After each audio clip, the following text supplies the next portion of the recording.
हे काय? Page number 3 आणि डायरेक्ट पेज नंबर 37 ला एक सीन आहे. दोनच सीन, पुढे एकही सीन नाहीये माझा. आधीच्या स्क्रिप्ट मध्ये तर 8 सीन होते ना माझे, आणि आता फक्त 2च.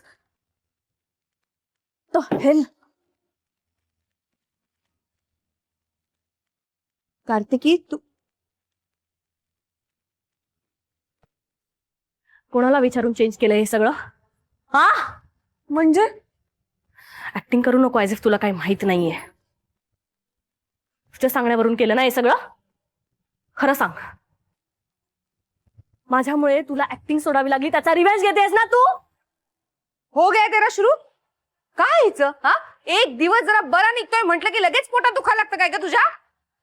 तुम्हाला फक्त तुमच्याच आनंदाची पडलीये. माझं काय? हिरोईनचा कॅलिबर असताना मला बहिणीचा रोल करावा लागतोय. हव्या तशा ऑपॉर्च्युनिटीज मिळत नाहीये, त्यात कशाला सारखी आडवी येतेस का तू? एक मिनिट, उगीच ओरडाआरडा नकोय मला. काय झालंय शांतपणे सांग. हा बघा, हा हा फायनल ड्राफ्ट आहे. यात फक्त 2च सीन्स आहेत माझे.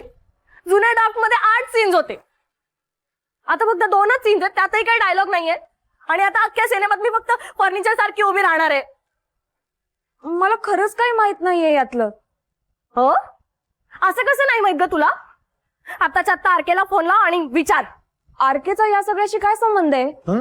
त्याच्याबरोबर गेली होतीस ना नवीन प्रोड्युसरला भेटायला, त्याच्या एक्स गर्लफ्रेंडला?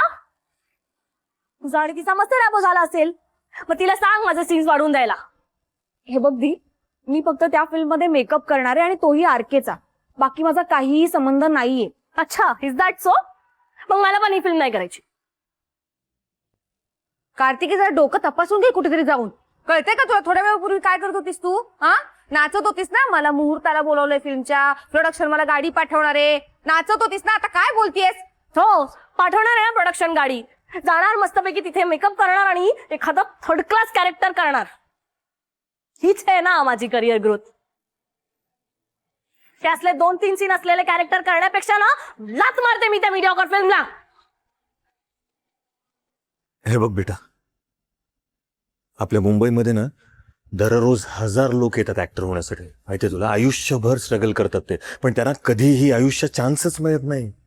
अगं तुला समोरून चान्स मिळालाय ना, मान्य आहे या वेळेला रोल थोडा छोटा आहे, पण ठीक आहे ना, तू 100% कन्व्हिक्शननी कर ना. गॉड नोज पुढच्या प्रोजेक्ट मध्ये तुला मोठा रोल मिळेल. गप्पा बसाव तुम्ही. तुम्हाला काय माहिती हो, तुम्ही ऍक्शन मास्टर आहात, तुम्हाला ऍक्टिंग बद्दल काही कळतं का? नाही ना, मग तुम्ही गप्पा बसा. बी, काय बोलते सगळं? आतापर्यंत तुझ्यासाठी फिल्म ऑस्कर विनिंग होती आणि आता लगेच मीडिओकर झाली.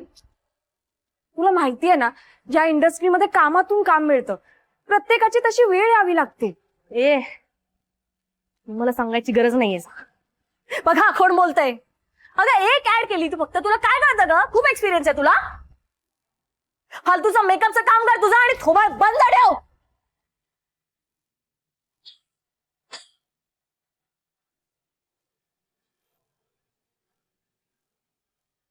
अगं किती आणि काय कसं बोलतीयस तू? कळते का तुला काही? संस्कारांपेक्षा रक्त नेहमीच वरचढ ठरतं हे तर तुझ्या वागण्यामुळे पटायला लागले मला. अगं मोहिनीने ती ऍड केली म्हणून तिला एक फिल्मची ऑफर मिळाली, त्याचा ऍडव्हान्स सुद्धा तिला मिळाला होता, पण केवळ तिने तुला वचन दिलं होतं म्हणून तिने ती फिल्म नाकारली. पैशाची गरज होती ना आपल्याला, तरी सुद्धा तुला दिलेलं वचन तिला जास्त महत्वाचं वाटलं. आणि आता तुला हे जे काम मिळालंय ना, तेही तिच्यामुळेच. विसरलीस तू? काहीच कसं वाटत नाही ग असं काही बोलायला? नाही, मान्य आहे आजपर्यंत आम्ही तिघांनी पडद्यावर कधी अभिनय नाही केला, पण जे काम केलं ना ते अत्यंत मनपूर्वक आणि निष्ठेने केलं. आणि म्हणूनच कधी उपाशी नाही राहावं लागलं आम्हाला. कायम आम्ही त्या देवाचे आभार मानले की एका मागोमागे एक आम्हाला कामं मिळत गेली. आणि तू ही आता तेच करायचंयस. चुपचाप उद्या सेटवर जायचं, जे समोर काम येईल ते प्रामाणिकपणे करायचं. कळलं? कळलं का?